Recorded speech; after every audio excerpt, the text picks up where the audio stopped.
निरंतर करना जानता हो, उसका नाम है विवेक। विवेक कोई ये दिखने वाली वस्तु नहीं है कि दिखेगी, नहीं प्यारे। विवेक तो आपका जगेगा ज्यों ज्यों आपकी साधना बढ़ेगी, और नहीं तो फिर मोटी बुद्धि रहेगी, वो अलग विषय। विवेक, अब विवेक मिलेगा कहाँ? यही मिलता है। बोले बिन सत्संग विवेक न हो,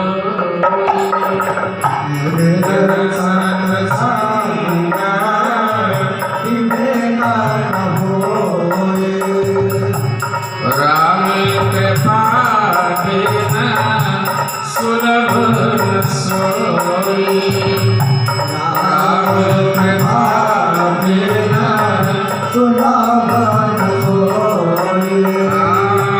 बिन सत्संग विवेक न होई, बिन सत्संग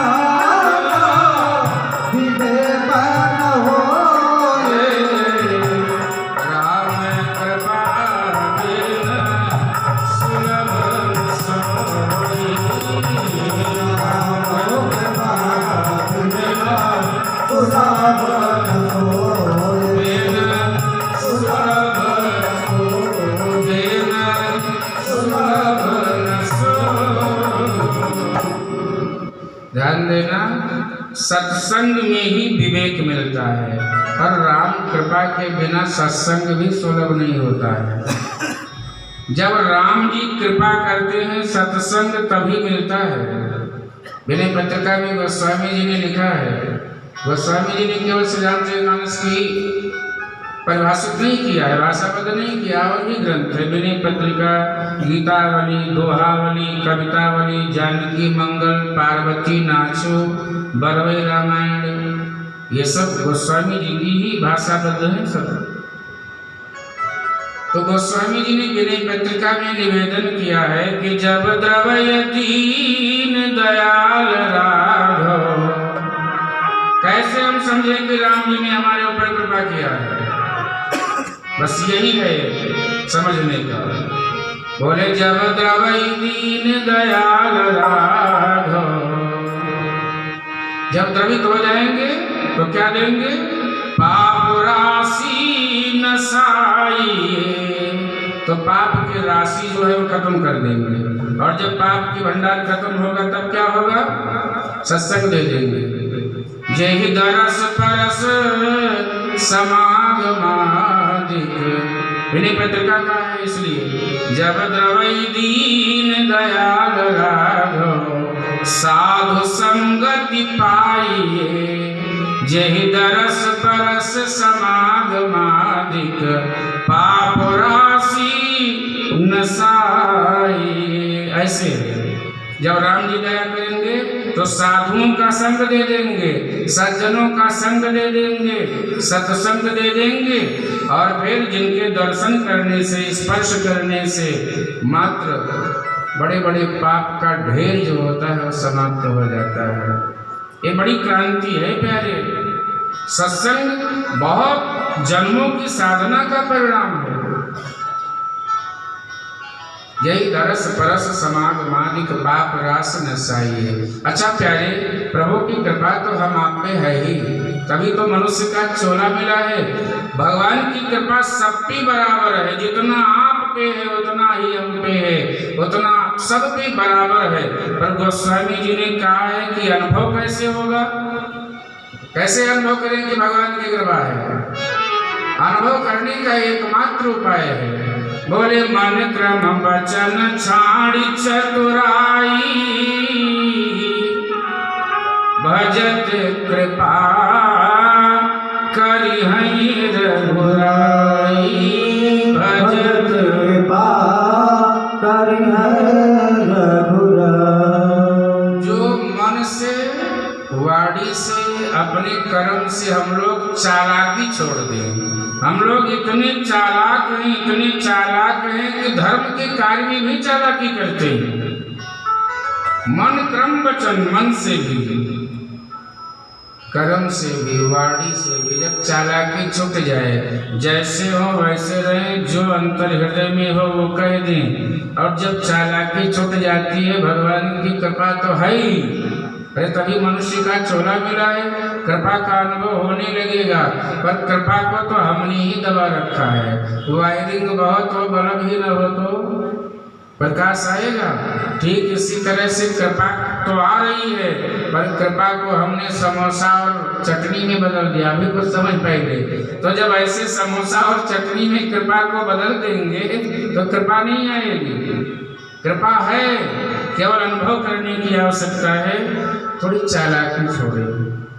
हम कितने भी चालाक हों प्यारे, पर अंतर हृदय में जो परमात्मा बैठा है वो सब देख रहा है, वो सब सुन रहा है, वो सब समझ रहा है, सब कुछ। तो कहने का मतलब विवेक होगा तब तो हम समझ पाएंगे कि निर्णय। और विवेक तभी होगा जब सत्संग में आएंगे, और सत्संग तभी मिलेगा जब भगवान की कृपा होगी, और कृपा तभी होगी जब चालाकी छोड़ दो, मन से, वचन से, कर्म से। विवेक है भगवान श्री गणेश जी। द्वितीय पुत्र का नाम है कार्तिकेय। कार्तिकेय पुरुषार्थ का प्रतीक है। और जब कार्तिकेय भगवान का जन्म हुआ है तो 6 कृत्याओं ने लालन पालन किया है। जब 6 कृत्याओं ने लालन पालन किया, इसलिए नाम पड़ गया खटबदन। खटबदन तभी नाम पड़ा। और उन्हीं खटबदन ने तारकासुर नाम के राक्षस का वध किया। अब ध्यान देना, पुरुषार्थ है कार्तिकेय जी महाराज। इसलिए बहुत ज्यादा भाग्यवादी भी नहीं बनना चाहिए। भाग्यवादी और पुरुषार्थवादी की बड़ी लड़ाई है। पर भाग्यवादी और पुरुषार्थ में दोनों की आवश्यकता है। आप पुरुषार्थ करते रहोगे तो भाग्य आपके पीछे पीछे आएगा। ग्रंथ यही कहता है, शास्त्र यही कहती है, उत्तिष्ठ, वेद कहता है कि उत्तिष्ठ जाग्रय प्राप्य वरा निबोधक। उठो, उत्तिष्ठ, उठो, जाग्रय, जागो, उठो, जागो, प्राप्य वरा निबोधक, अपने लक्ष्य को प्राप्त करो। अब उठोगे ही नहीं, जागोगे ही नहीं तो लक्ष्य कैसे प्राप्त होगा? तो कहीं न कहीं उठना होगा, दौड़ना होगा, जागना होगा, तभी पुरुषार्थ और भाग्य। पुरुषार्थ करोगे, भाग्य दौड़ा हुआ आएगा। इसलिए दोनों सगे भाई हैं, अलग नहीं है। पुरुषार्थ और भाग्य दोनों एक ही है। कार्तिकेय भगवान का जन्म हुआ तो गोस्वामी जी की लेखनी चल पड़ी कि तब जन्मेव खटबदन कुमारा। तब जन्मेव खटबदन कुमारा। तारकासुर समर जे मारा।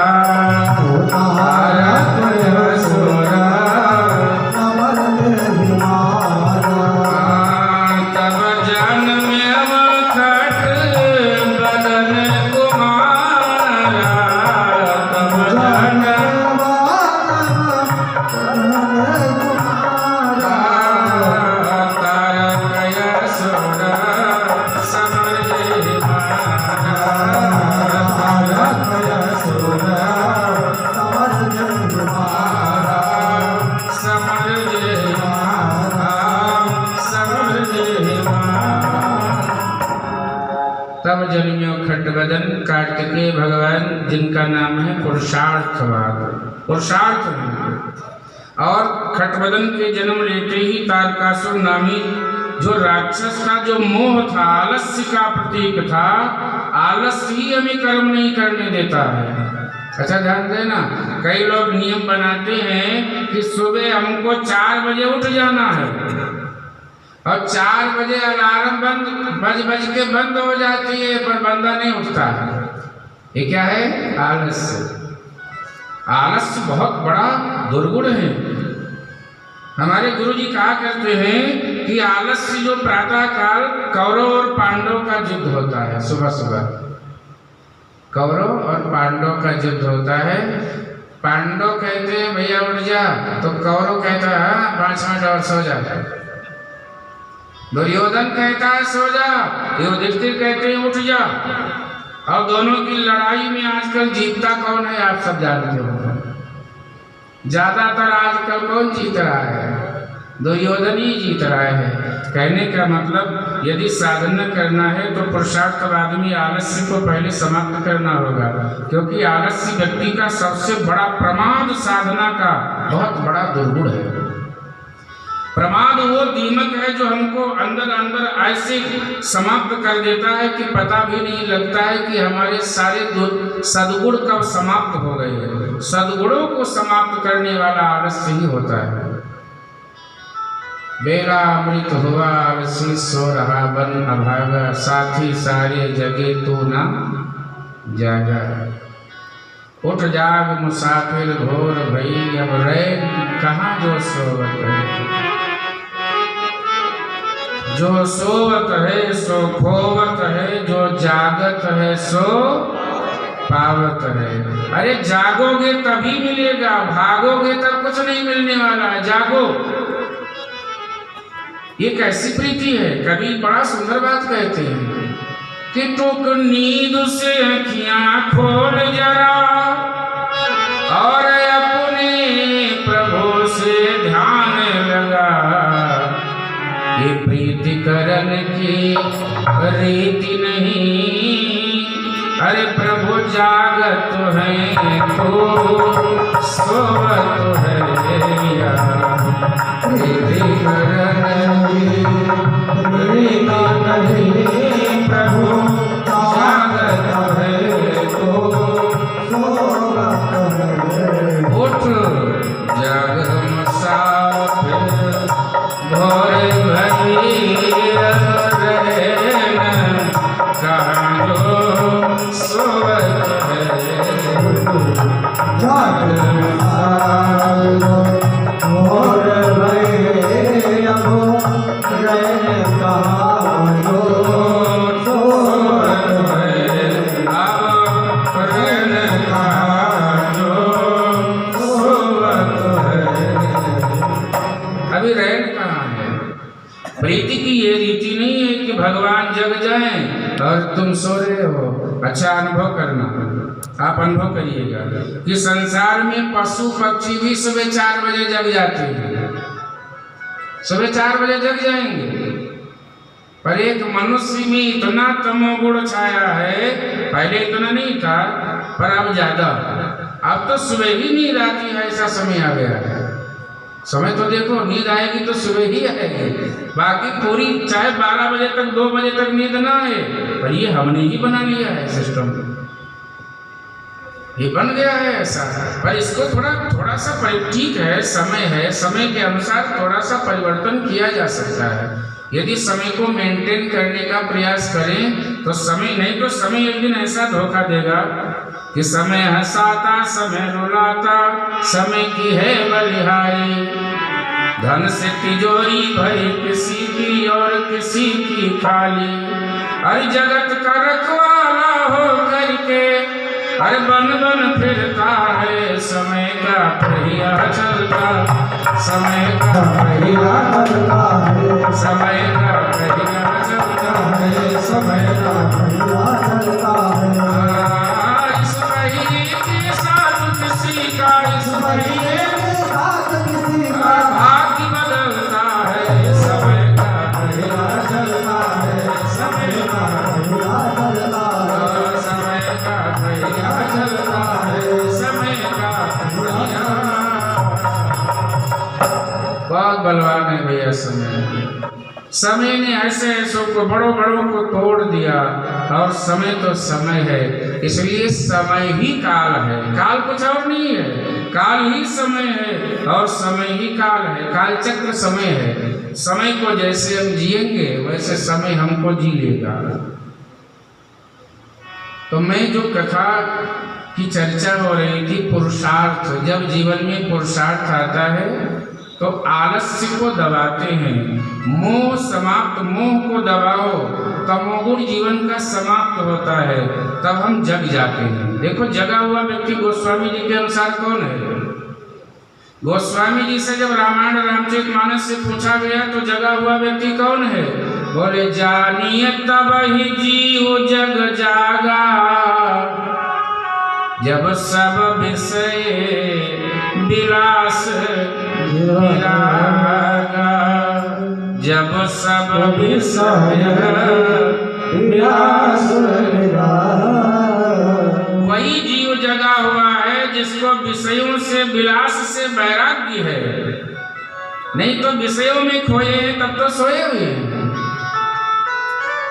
मोह निशा सब सोवनिहारा, देखिए सपने अनेक प्रकारा, मोह रूपी रात्रि में हम आप सो रहे हैं और सपना देखते हैं बेटा ये कर ले, दुकान ये हो जाए। ठीक है, पहले का पुरुषार्थ करो, कर्मवादी बनो, उसमें कहीं रत्ती भर आलस मत करो, पर ये भी तो सोचो कि किस परमात्मा ने ये सब दिया है, जरा उसका धन्यवाद तो दे ही दिया करो। अरे एक छोटा बेटा को किसी के घर में जाओ टॉफी दे दो या कुछ खाने को दे दो तो वो भी कहता है अंकल जी थैंक्स, कहता है नहीं कहता है? अरे परमात्मा ने संसार इतना सुंदर जीने के लिए दिया है, मकान दुकान संतान सारी व्यवस्थाएं चमाचम चमचम सब चमक रही हैं। अरे सुबह शाम बैठ के धन्यवाद दे दिया करो, प्रभु आपकी बड़ी मेहरबानी है, प्रभु तेरी मेहरबानी का है बोझ इतना,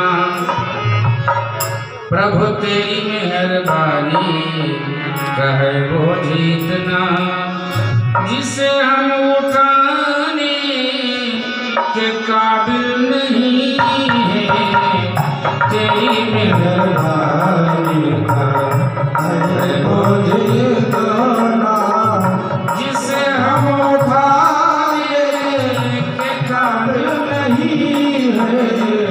मैं आ तो गया हूँ, मैं आ तो गया हूँ, मगर जानता हूँ तेरे दर में आने के काबिल नहीं हूँ, तेरी मेहरबानी का है बोझ इतना।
ताली बजाते हुए मस्ती में लगे कि ठाकुर की ये महफिल है, यहाँ तो भगवान देख रहा है, कौन मस्ती में आनंद में है।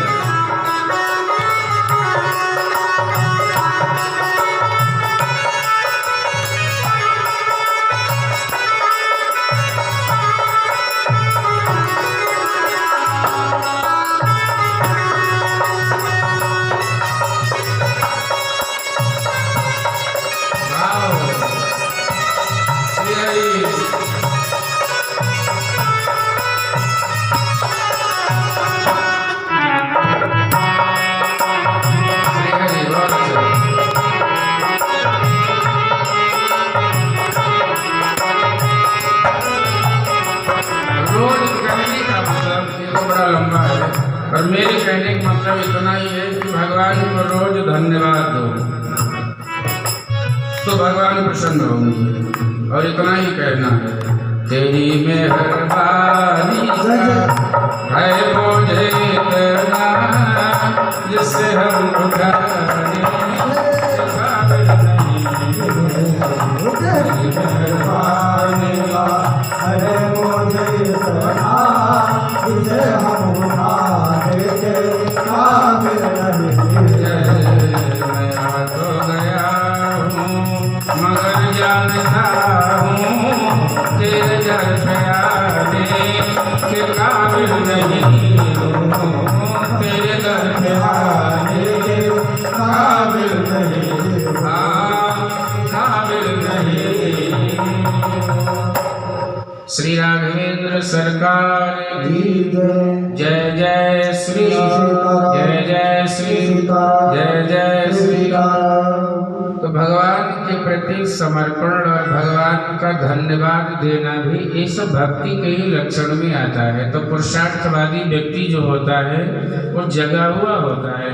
आप अनुभव करिए, कार्तिकेय भगवान का जन्म होते ही तारकासुर नाम के, मतलब कुछ समय बाद, पर तारकासुर नाम के राक्षस का वही वध किए। और वध वही कर सकता है जो जगा हुआ होगा, पुरुषार्थवादी होगा।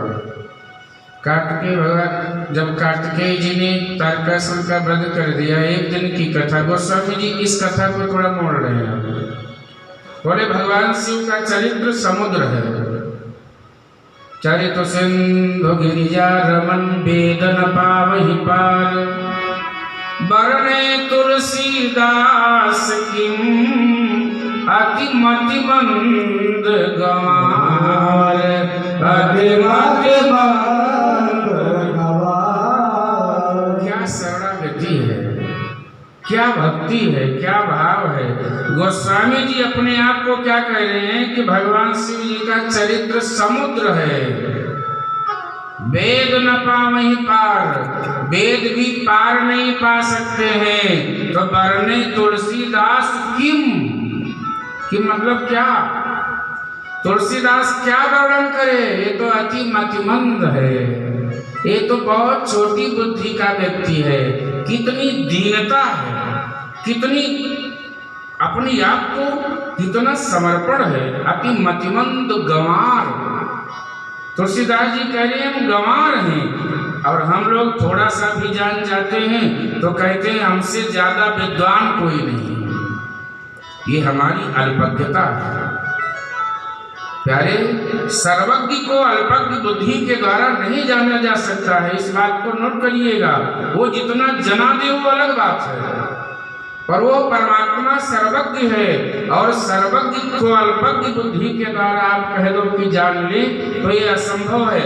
हाँ, वो बुद्धि को विवेकवती कर दी तो कुछ जाना जा सकता है। जब बुद्धिमान और विवेकवान में बड़ा अंतर है।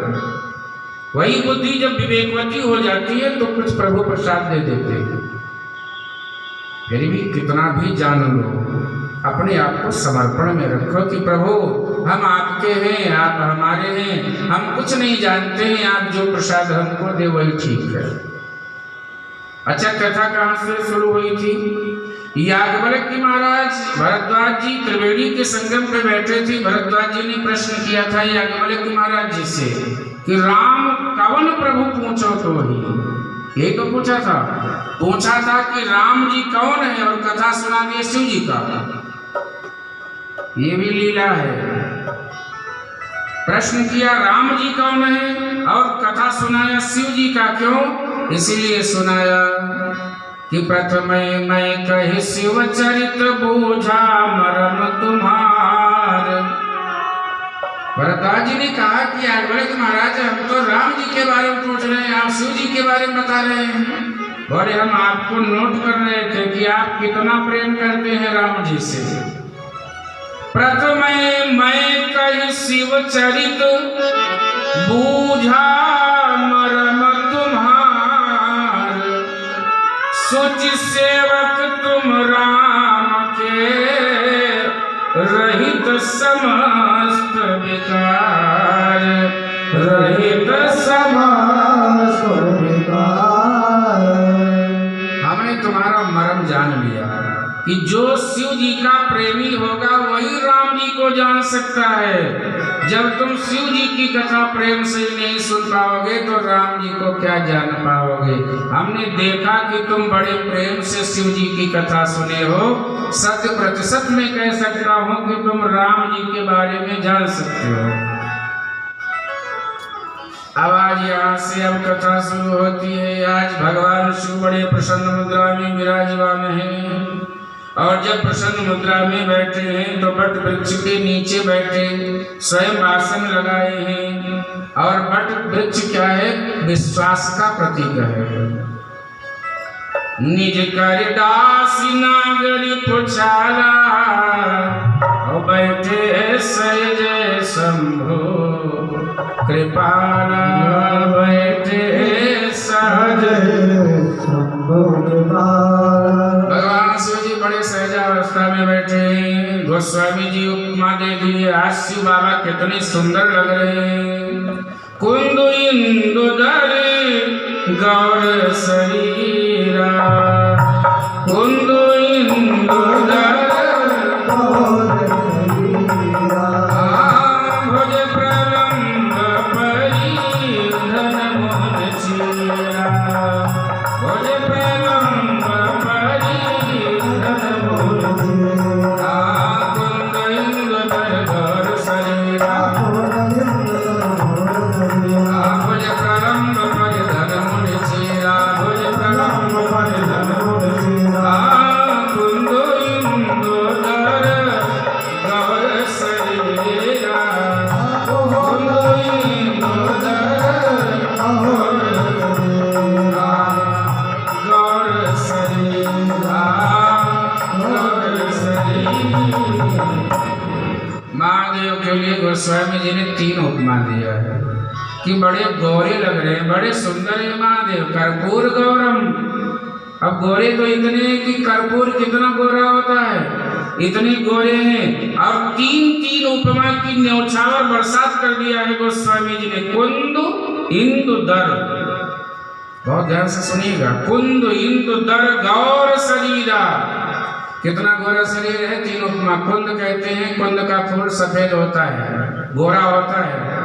इंदु कहते हैं चंद्रमा को, चंद्रमा भी गोरा ही होता है। कुंद इंदु दर, दर किसे कहते हैं? शंख, शंख भी गोरा ही होता है। कहने का मतलब गोस्वामी जी को लगा कि लाओ तीनों लोकों में भ्रमण करें। तो पृथ्वी पे भ्रमण किए तो कुंद बोले कि पृथ्वी पे कुंद है, पर भैया भगवान कुंद के समान गोरे हैं, पर पृथ्वी पे तो कोई उनकी सुंदरता की बराबरी कर ही नहीं सकता है। तो बोले आकाश में चलो। गोस्वामी जी हैं, आकाश में गए तो देखा इंदु। बोले इंदु है तो सुंदर, पर थोड़ा सा दाग लगा हुआ है। कहाँ? चंद्रमा बन के गए थे। कहाँ गए थे? चंद्रमा ये मुर्गा बन के गए थे और अहिल्या के सतीत्व का मानवर्धन कराए, तो ये थोड़ा सा दाग लगा है। तो बोले आकाश मार्ग में, आकाश में भी भगवान शिव की बराबरी का कोई सौंदर्य स्वरूप है ही नहीं। फिर बोले पाताल में चलो भ्रमण। वैसे 14 भुवन में जब सुंदरता का वर्णन करने लगे तो कोई नहीं, पर जब विराट रूप देखो तो एक विकराल रूप, तो वो भी बहुत गजब है। तो फिर तो मैना मैया ही लग गई थी। पर दर मतलब शंख, और शंख पाताल लोक से प्रकट होता है। गंडकी नदी से शंख का प्राकट्य बताया गया है, तो पाताल लोक से शंख प्रकट होता है। कहने का मतलब आकाश पाताल पृथ्वी तीनों की उपमा दे दिए। बोले घूम आए, कोई नहीं हमको सुंदर लगा। और आज महादेव वस्त्र पहने, भुज प्रलंब परिधन मुनि, मुनि चीरा। जो मुनि लोग, संत लोग मुनि चीर पीताम्बरी धारण करते, वो पीताम्बरी थोड़ी सी धारण किए हैं और बड़े सुंदर लग रहे हैं। पार्वती मैया के चरणों में वंदन करती हैं। और जैसे ही चरणों में वंदन किया तो गोस्वामी, वो गोस्वामी जी जो कल परसों की कथा में आपने सुना था कि सती जी ने सीता का रूप धारण किया, आके प्रणाम किया तो सन्मुख शंकर आसन देना। आज कहाँ आसन दिया? आज आसन बदल गया। जान प्रियाया दरयति कीन्हा, बाम भाग आसन हर दीन। आज आसन बदल गया, वामांग आसन दिया है कि अब तो हमारी प्रियाजू हो तुम। आज पर भैया ध्यान देना, जो हम पिछले जन्म में करके आते हैं अगला जन्म की शुरुआत वहीं से होती है। जहाँ तक कि हमारी यात्रा पिछले जन्म की हुई, अगला जन्म मिल गया, वहीं से यात्रा पार्वती की आप देखो शुरुआत होती है। बैठी शिव समीप हर साई, और पूरब जन्म कथा चित आई। पूरब जन्म बैठे शिव समीप हर साई, बैठे शिव पूरब जन्म कथा चित आई। पूरब जन्म कथा चित